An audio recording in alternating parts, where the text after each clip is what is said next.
key is for Memorial Day is remembering those men and women who gave their lives for our freedom, for us in particular, while they were serving. How about what we call the last full measure? This is what really Memorial Day is all about.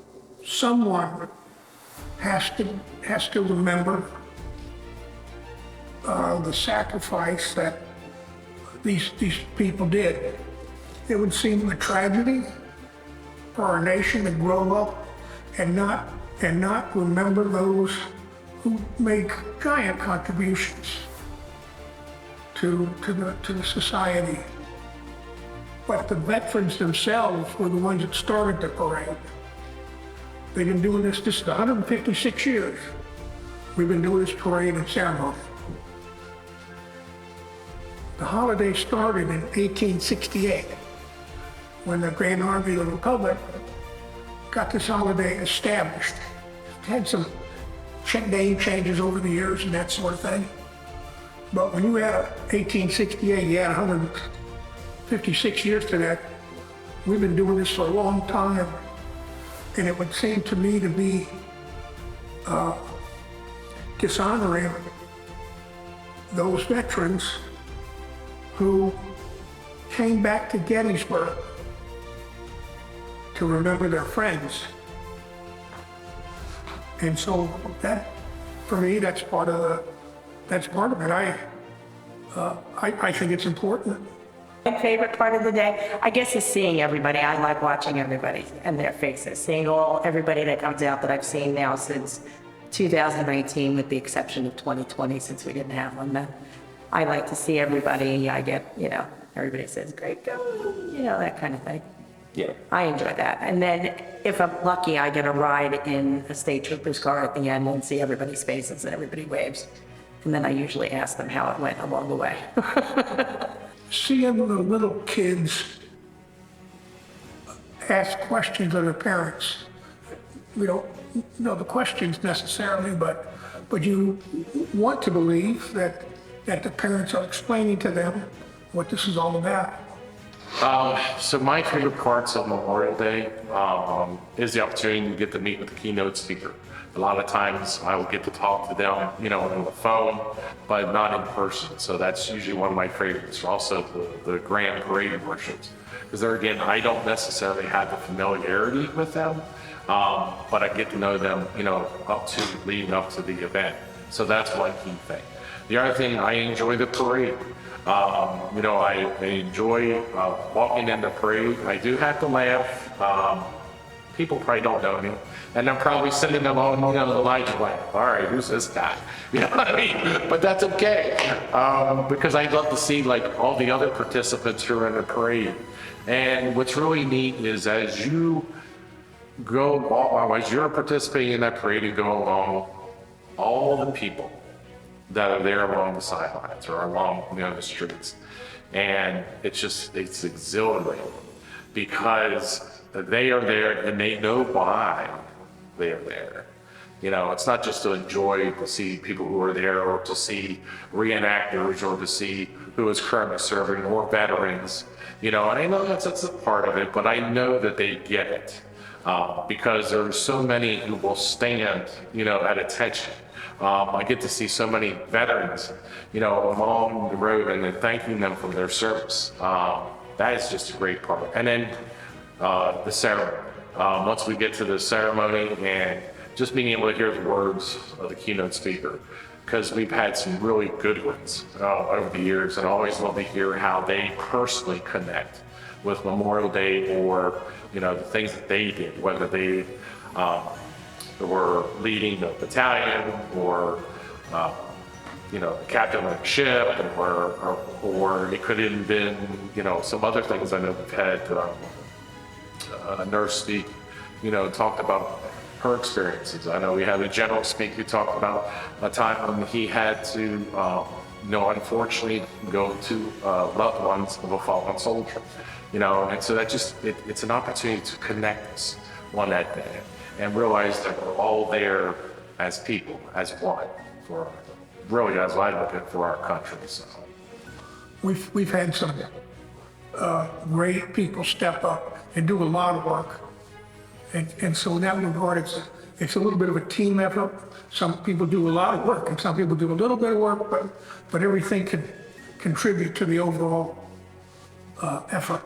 My role, I would guess officially, is the parade coordinator. So I'm the one that gets to invite the people, corral the people the day of parade, and put them in line, in the formation at least. Yeah, I get more face-to-face time, and I end up doing a lot more emailing between people to go back and forth to get everybody their information that they need. And then sort of put it all together. I call it wrangling the cats. Yeah. So I wear many hats, just like many of us in the commission do. So sort of start in the morning is I really help with like setting things up or staging things. And then also we'll go over to the National Cemetery at the rostrum, which is a stage area in the cemetery, and making sure things get set up properly, especially up the one in the rostrum, at the layout, the dignitaries, and make sure that I have all the seating properly as far as where people are going to sit, and make sure, the flags are up correct. But I will say the National Park Service at Gettysburg is fantastic, because really we can't do anything without them. So we, in coordination with them, really put on the ceremony in the National Cemetery. So like I said, I'm making sure all those things are put into place. And then we go to a luncheon. We have a luncheon at the Gettysburg VFW, where we have an opportunity to just recognize folks who are in the commission, recognize a keynote speaker, recognize our grand parade marshal for that day. It's an opportunity like fair, but also, especially that gives the opportunity for the grand marshal to speak to the commission. And then from there, we move over to the parade route where it starts on Lefevre Street and for it to muster. And My favorite part of the day, I guess, is seeing everybody. I like watching everybody and their faces, seeing everybody that comes out that I've seen now since 2019. If I'm lucky, I get a ride in a state trooper's car at the end and see everybody's faces and everybody waves. And then I usually ask them how it went along the way. I'm not a veteran, so I'll make that really clear. I did not serve in the armed forces. My heart is with the armed forces, and as men and women. And I don't think a lot of it is because my dad served in the Air Force, my brother served in the Army. I have brother-in-laws who served in the Army. I had uncles who served in the military. My tie to the Civil War was I had a third-grade uncle who fought for the 165th Pennsylvania, Company F, who's buried in Hunterston. So I carry forth that memory. And even closer, today, my daughter is now serving in the Pennsylvania Army National Guard.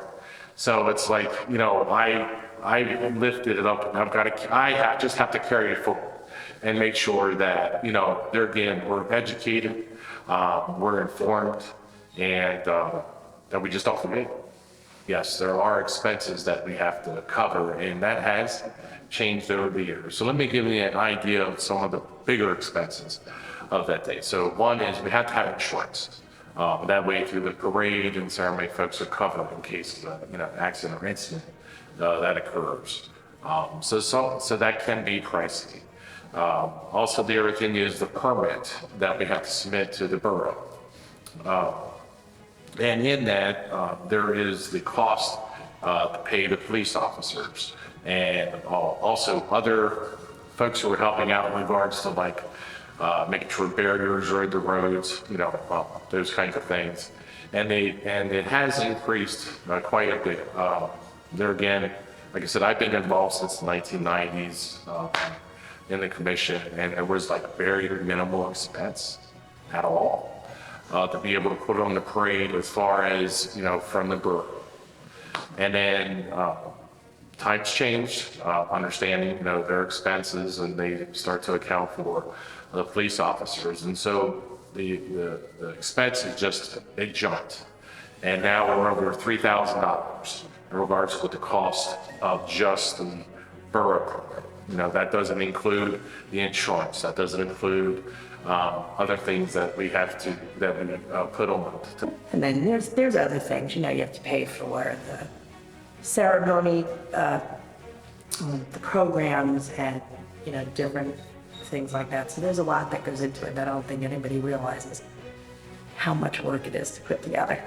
Well, without the donations from anybody, whether they be private donations or from businesses, this wouldn't happen at all. So there are some opportunities that could be given to how you can, how folks can support the commission and the work that we do.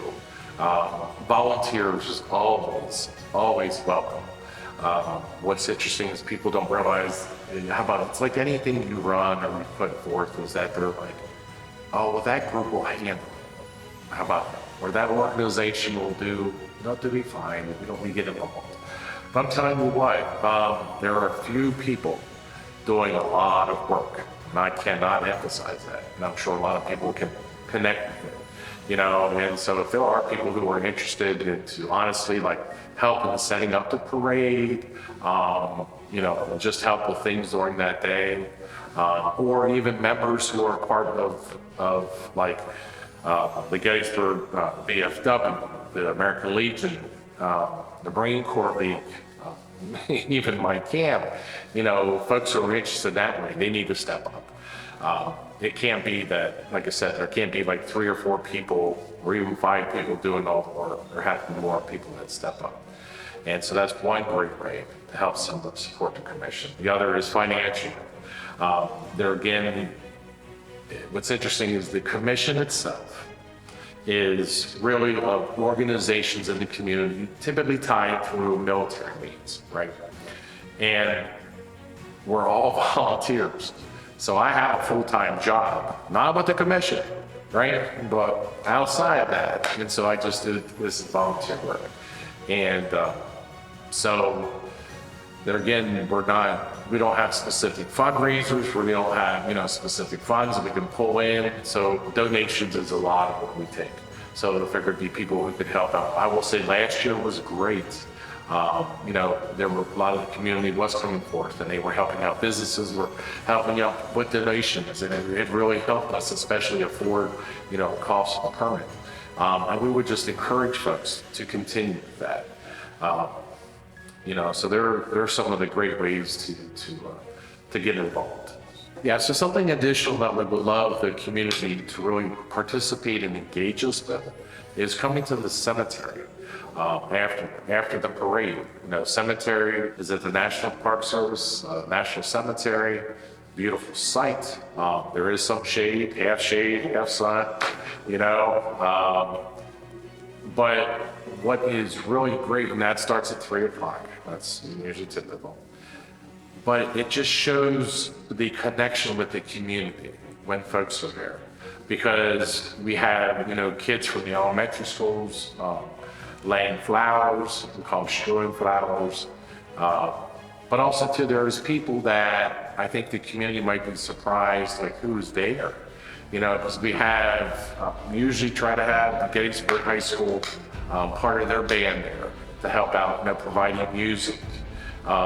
Just some of the speakers, the mayor's there, the superintendent is usually there now. So there are just various people that it just, like I say, gives an opportunity of feeling of definitely this is a community thing.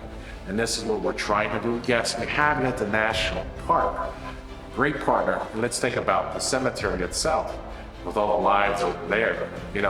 It's our stepping stone, but we still want and invite the community to come and for them to show the support.